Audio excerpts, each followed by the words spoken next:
দুৰ্ঘটনা প্ৰতিৰোধৰ দাবীত ইউথ এম্পাৱাৰমেণ্ট ফৰামৰ উদ্যোগত সোণতলী আৰক্ষীক স্মাৰক পত্ৰ প্ৰদান। আজি কামৰূপ জিলাৰ সোণতলী আৰক্ষী চকীত ইউথ এম্পাৱাৰমেণ্ট ফৰামৰ এক সহযাত্ৰী দলে আৰক্ষী চকীৰ ভাৰপ্ৰাপ্ত আৰক্ষী বিষয়া ৰেজুমণি বাংঠাইৰ হাতত এখন স্মাৰক পত্ৰ প্ৰদান কৰে। বিগত দিনবোৰত সোণতলী অঞ্চলত সংঘটিত হোৱা পথ দুৰ্ঘটনাৰ প্ৰতি লক্ষ্য কৰি আজি স্মাৰক পত্ৰৰ জৰিয়তে ইউথ এম্পাৱাৰমেণ্ট ফৰামৰ কৰ্মকৰ্তাসকলে পথ দুৰ্ঘটনা ৰোধ কৰিবলৈ কেইবাটাও গুৰুত্বপূৰ্ণ দাবী উত্থাপন কৰে। মূলতঃ আৰক্ষী চকীৰ সন্মুখৰ পহৰা ব্যৱস্থাৰ জৰিয়তে অপৰিণত অৱস্থাৰ কিশোৰসকলে দ্ৰুতগতিত বাইক চলোৱাৰ ফলত হোৱা দুৰ্ঘটনা ৰোধ কৰাৰ আহ্বান জনায়। ইয়াৰ উপৰিও নিজৰ কম বয়সীয়া সন্তানৰ হাতত বাইক নিদিবলৈ অভিভাৱক সমাজলৈ আহ্বান জনায় ফৰামৰ কৰ্মকৰ্তাসকলে। হেলমেট লাইসেন্স আদিৰ ওপৰত গুৰুত্ব আৰোপ কৰিলেও দুৰ্ঘটনা কিছু পৰিমাণে হলেও ৰোধ কৰিব পৰা যাব বুলি উল্লেখ কৰে। দিনক দিনে বৃদ্ধি পোৱা ই ৰিক্সাই সঘনাই ৰাস্তাৰ ঘাটত যান জঁটৰ সৃষ্টি কৰাৰ সমান্তৰালকৈ নীতি নিয়ম নজনা ই ৰিক্সা চালকসকলে সঘনাই দুৰ্ঘটনা সংঘটিত কৰাৰ কথা উল্লেখ কৰি ই ৰিক্সাসমূহ চলাচলৰ ক্ষেত্ৰত আইনগত নীতি নিৰ্দেশনা আৰোপ কৰাৰ আহ্বান জনায়। ইয়াৰ উপৰিও সাম্প্ৰতিক সময়ত বৃদ্ধি পোৱা যান বাহনৰ বিপৰীতে সদাব্যস্ত সোণতলী চমৰীয়া মূল পথছোৱা ঠেক হোৱা দুৰ্ঘটনাৰ অন্য এক কাৰণ বুলি উল্লেখ কৰি চৰকাৰক পথছোৱা বহল কৰি 2 লাইনযুক্ত পথ নিৰ্মাণৰ দাবী জনায়। এই কাৰ্যত ইউথ এম্পাৱাৰমেণ্ট ফৰামৰ তত্বাৱধায়ক মিৰ্জা লুৎফুৰ ৰহমানৰ লগতে ৰহমতুল্লাহ, শিবলি আকন্দ, আবুল আয়েছ মুস্তাক, আমিনুল ইছলাম, বুলবুলৰ লগতে ভালেকেইগৰাকী বিষয়ববীয়া উপস্থিত থাকি বৃহত্তৰ সোণতলী গৰৈমাৰী অঞ্চলৰ বিভিন্ন সামাজিক সংগঠনসমূহক ফৰামক এই গুৰুত্বপূৰ্ণ কাৰ্যসূচীত সহযোগ কৰিবলৈ আহ্বান জনায়।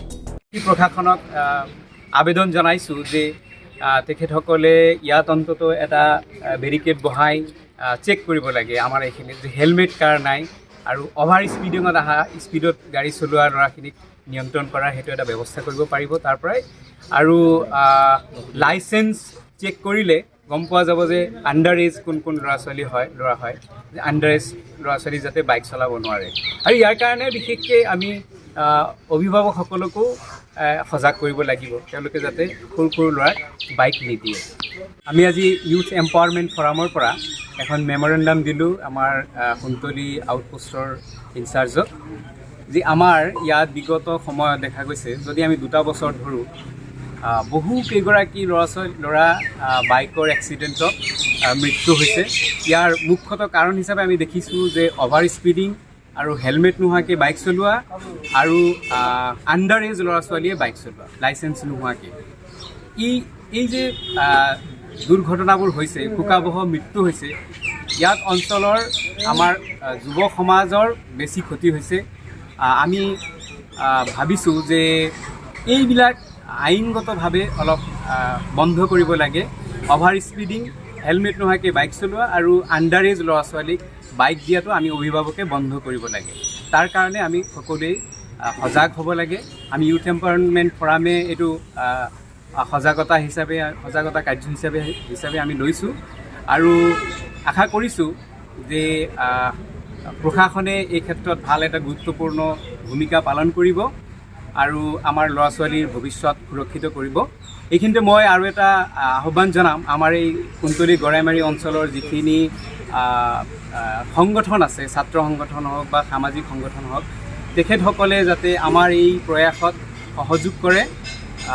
তেখেতসকলে বিভিন্ন ধৰণৰ কাৰ্যসূচী যাতে আমাৰ সৈতে সহযোগ কৰিলে এই সজাগতাটো ৰাইজৰ মাজত খুব ব্যাপকভাৱে প্ৰচাৰ হ'ব আৰু এই ধৰণৰ শোকাবহ মৃত্যু বন্ধ হ'ব আৰু আমাৰ ভৱিষ্যত প্ৰজন্ম সুৰক্ষিত হ'ব। বিশেষকৈ এই যে মথাউৰি হোৱাৰ পিছত বহুকেইটা এক্সিডেণ্ট হোৱা দেখা গৈছে, তাত কেৱল অভাৰ স্পীডিঙৰ কাৰণে আৰু হেলমেট নোহোৱাৰ কাৰণে। ইয়াত দুটামান কথা আছে যে আমাৰ ইয়াত ই ৰিক্সা অলপ বেছি হৈছে, অলপ নহয় বহুত বেছি হৈছে। আৰু ই ৰিক্সাসকলৰ লাইচেন্স নালাগে, তেওঁলোকৰ যধে মধে গাড়ী চলায়, যিফালে ইচ্ছা সেইফালে ঘূৰাই দিয়ে, পিছত বাইক আছে নে কি আছে তেওঁলোকে সেইবোৰ লক্ষ্য নকৰে, যাৰ কাৰণে সোনকালে অভাৰটেক কৰিব বিচাৰে, যাৰ কাৰণে এক্সিডেণ্ট বেছি হয়। এইবোৰো নিয়ন্ত্ৰণ কৰিব লাগে।